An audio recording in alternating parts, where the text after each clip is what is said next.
Buck, thank you. Well, you recognize this giant clock, right?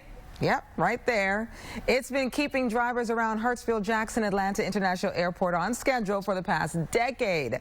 But now the clock has a new home, one that couldn't be more appropriate.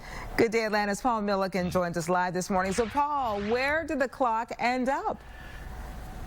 Okay, good morning, Sharon. So if you want to see it now, you have to drive out to Douglasville and the world-famous Champ's Clock Shop, one of our favorite places. You've seen it here on Good Day Atlanta before. But here's a tip. If you really want to appreciate the size of the clock, you have to see it from above. And that's why we took along the Skyfox drone for an aerial view.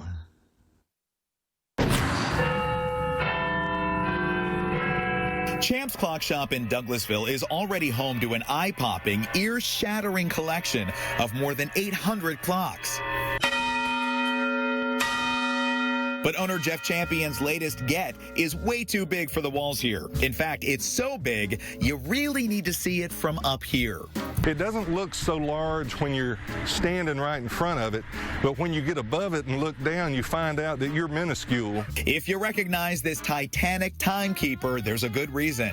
It kept travelers on schedule for years at Hartsfield-Jackson Atlanta International Airport.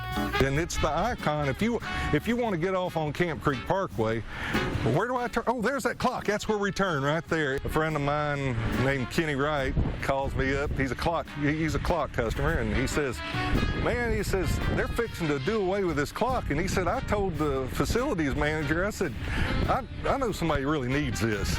Made by Missouri-based AmeriClock Inc., the clock stretches more than 20 feet in diameter.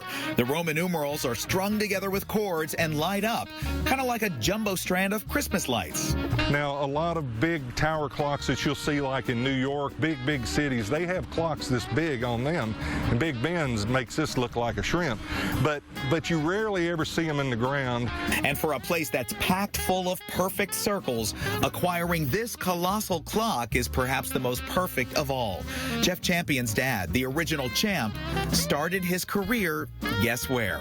My dad was a crash rescue at Station 24 out there at the old airport, and Dad actually started his business out of his locker at Atlanta Airport as a fireman.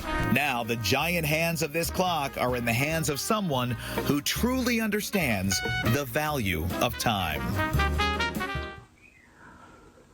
It is exactly where it should be, and it's very cool to see in person. So what's next for the clock? Well, it's going to stay there at Champ's Clock Shop. Champion says he wants to make it something people can come see. He says it really isn't his, it isn't anybody's, it's the community's clock. So he's probably going to recess it back in the ground, put it in a garden setting, and let people come and check it out. And for updates on that, you can keep an eye on the Champ's Clock Shop Facebook page. I will link that to mine, which is Paul Milliken, Fox 5. Sharon, the question is, the next time we're all at the airport, are we going to miss our turn now? Because that is always the clock that I look for to keep me on track around the airport. Now it's gone, so we'll have to wait and see if another milestone takes its place. Yeah, I'm just glad that they're not going to do away with it, because it was nice to see it there, too. Yeah. It is very pretty. It's a cool piece of Atlanta memorabilia now preserved. Now we have to look and see where our exits are. Okay, got it. Paul, thank you.